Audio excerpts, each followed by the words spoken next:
بسم اللہ الرحمن الرحیم الدرس السادس عشر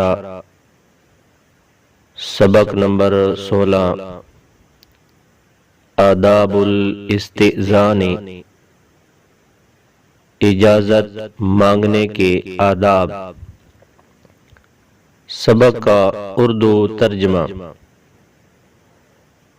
الاستئذان هو طلب الاذن في الدخول لمحل لا يملكه المستأذن۔ استئذان کا مطلب یہ ہے ایسی جگہ میں داخل ہونے کی اجازت طلب کرنا جس کا اجازت مانگنے والا مالک نہ ہو۔ وَهُوَ أَدَبٌ رَفِيعٌ يَدُلُّ عَلَى حَيَاءِ صَاحِبِهِ وَشَهَامَتِهِ وَتَرْبِيَتِهِ وَعِفَّتِهِ وَنَزَاهَةِ نَفْسِهِ، اور وہ ایک بلند ادب ہے جو اپنے ساتھی کی حیا اور اس کی بہادری اور اس کی تربیت اور اس کی طہارت اور اس کے نفس کی پاک دامنی پر دلالت کرتا ہے۔ وَلِذَلِكَ وَضَعَ الْإِسْلَامُ آدابًا لِلْإِسْتِئْذَانِ، اور اسی وجہ سے اسلام نے اجازت مانگنے کے لیے چند آداب مقرر کیے ہیں۔ منہا، جن میں سے چند یہ ہیں۔ 4 آداب یہاں اس سبق میں بیان کیے گئے ہیں۔ نمبر 1، عدم النظر الی داخل البیت، گھر کے اندر نہ دیکھنا۔ عن سہل بن سعد رضی اللہ عنہ قال،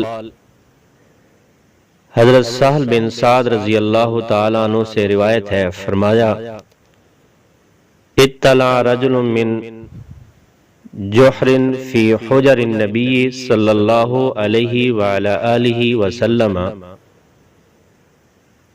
کہ ایک آدمی نے نبی کریم صلی اللہ علیہ وسلم کے حجرے میں سوراخ سے جھانکا۔ ومع النبی صلی اللہ علیہ وسلم مدرا اے مشتن یحک بہ رأسہ، نبی کریم صلی اللہ علیہ وسلم کے پاس ایک کنگھی تھی جس سے آپ صلی اللہ علیہ وسلم اپنے سر مبارک کو کھجلا رہے تھے۔ فقال لو اعلم انک تنظر لطعنت بہ فی عینک،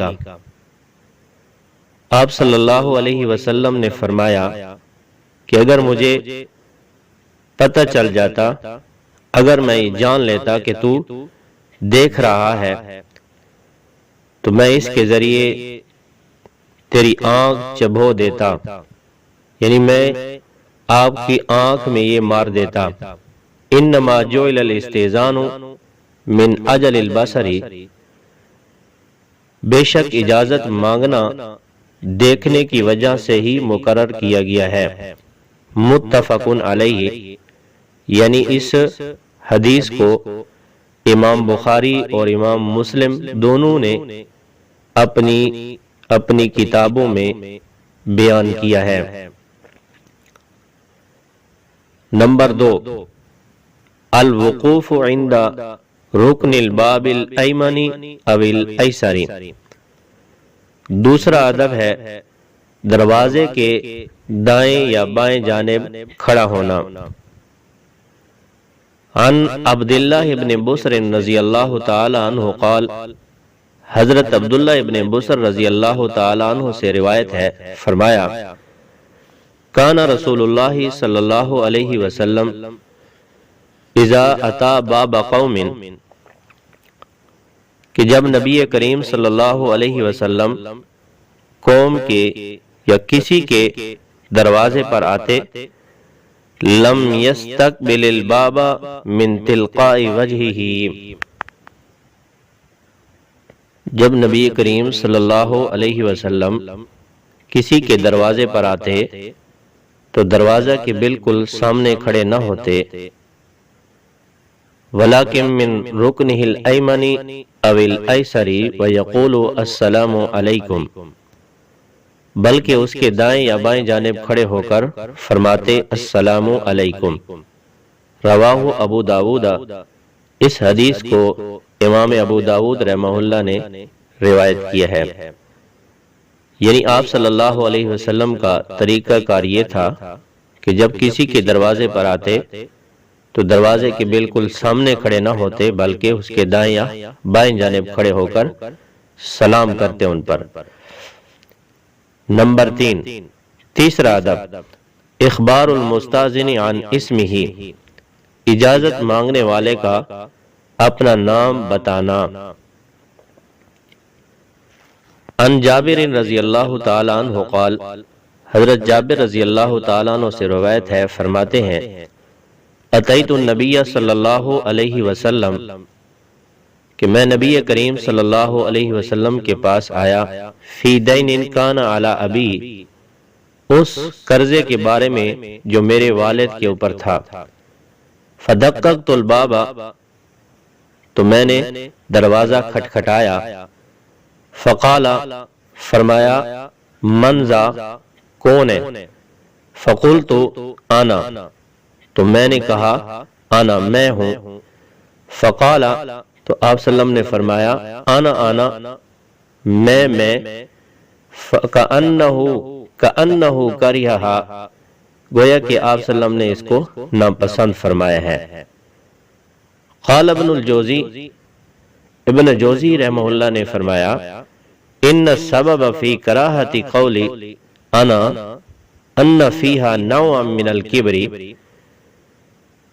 کہ آنا کہنے کی ناپسندیدگی کا سبب یہ ہے کہ اس میں ایک قسم کا تکبر ہے۔ تو یہ ادب ہے کہ آپ صلی اللہ علیہ وسلم نے سکھایا کہ اگر کسی کے دروازے پر جاؤ تو پھر وہاں اس پر اپنا نام بھی بتا دو کہ آپ کا نام کیا ہے، صرف میں کہنا یہ اچھا نہیں ہے۔ نمبر 4، الاستئذان ثلاث، اجازت مانگنا 3 مرتبہ، یہ چوتھا ادب ہے۔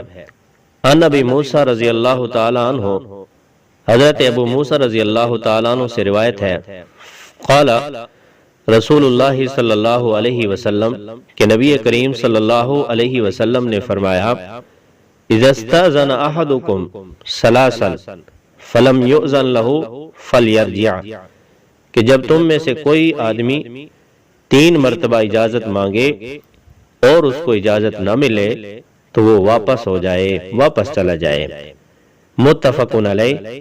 اس حدیث کو امام بخاری اور امام مسلم رحمہم اللہ دونوں نے اپنی اپنی کتابوں میں بیان کیا ہے۔